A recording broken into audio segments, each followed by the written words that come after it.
Hello, here we are again. Welcome to Classical Gas, lesson number 4. You'll recall that in lesson 3 I said there might be a little more for those bars. There is, and I want to take a little time to say some things. There's not going to be much playing in this lesson, mostly talk, but lesson 5 will also go up today, so you have some things you can work on. More and more I realize this could end up being way more lessons than I planned.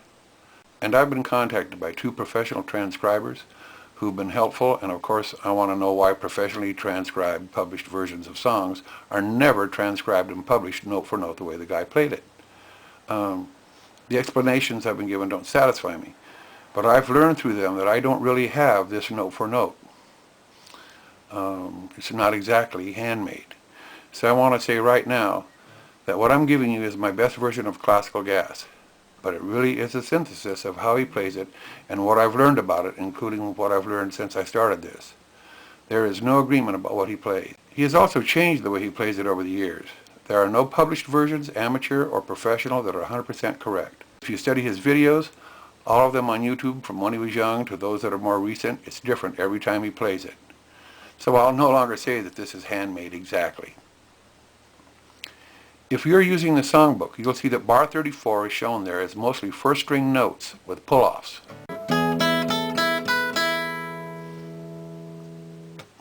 That's not how he plays it. There's agreement that he does not play it that way, but not about how he does play it. I think he plays the second string 5th fret to get the same note as the first string open, like I showed you in lesson 3. One transcriber says that the last note is second string open, and from the MP3 transcription program he sent me as an MP3, he may very well be right. But whichever, all agree that it's not played as shown. Play it either of the 2 ways I showed you in lesson 3, or the way I'm going to show you, ending with the second string open.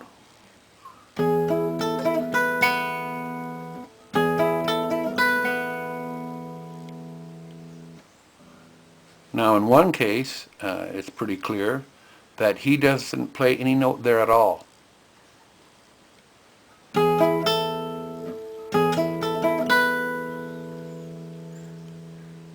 And then he moves directly to the 5th fret bar chording. Work on these ways until one becomes obvious is right for you. You'll have to do this with some speed, so it's very important that you're comfortable with the way you play it. Also, as you're learning, each time you screw up, go back to the beginning and start over at the beginning of bar 1. Remember, this is one whole song. It's not just parts to be learned separately and then strung together. Some people think they're playing the song if they can get to all the notes on time. That's not music. Playing any song involves a lot more than just getting to the notes on time. You haven't learned the song just because you can do that. You want to practice and play it so often that you own it, so that you're no longer worried about getting to the next notes. You want to get comfortable with playing it so that it's under your hands, and you can concentrate then on playing the nuances and the subtleties of the song, not just get to the notes on time. I also want you to notice one chord shape. You used it already at the beginning of bar 31.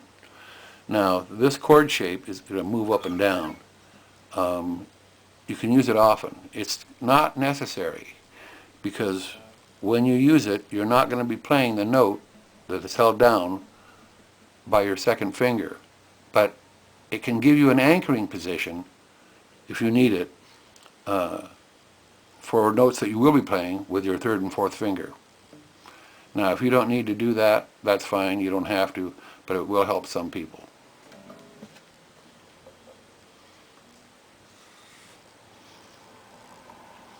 Now, in lesson 5, we're going to start learning bars 36 through 41. If you have the songbook, these bars are correct as shown, but are numbered 35 through 40. If you're using Power Tab, it's not correct as shown. You need to make a copy of bar 81, tape it over bar 39 completely, and in other words, replace bar 39 with 81. You are going to hold a 5th fret bar while you play all 6 bars. If you're just learning to bar, I'll tell you must use the bar chords. You can't play this with your thumb over the top of the neck to hold down 6 string notes. It's a nice ability to have, a little more difficult on a classical guitar than a steel string guitar or an electric, but every guitar player learns to bar chord. It isn't like it's optional. If you are just learning to bar, you can play C and F over and over in front of the TV.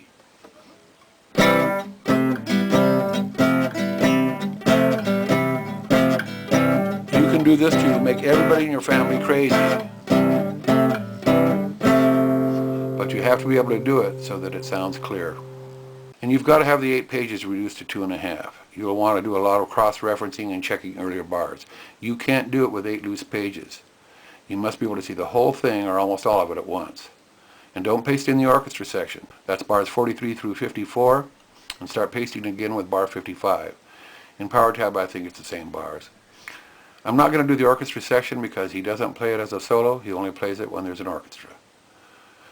Record and listen to yourself often as you play sections of classical gas. Get the free audio editor program Audacity. It's free as a download off the web. Use it to record your playing so you can hear yourself. It will do hundreds of things for you that a tape recorder can't. And you can move around in it much quicker than you can with a tape recorder. And read the description box often. I put corrections and tips people give me there rather than make new videos. And that's all I really have for now.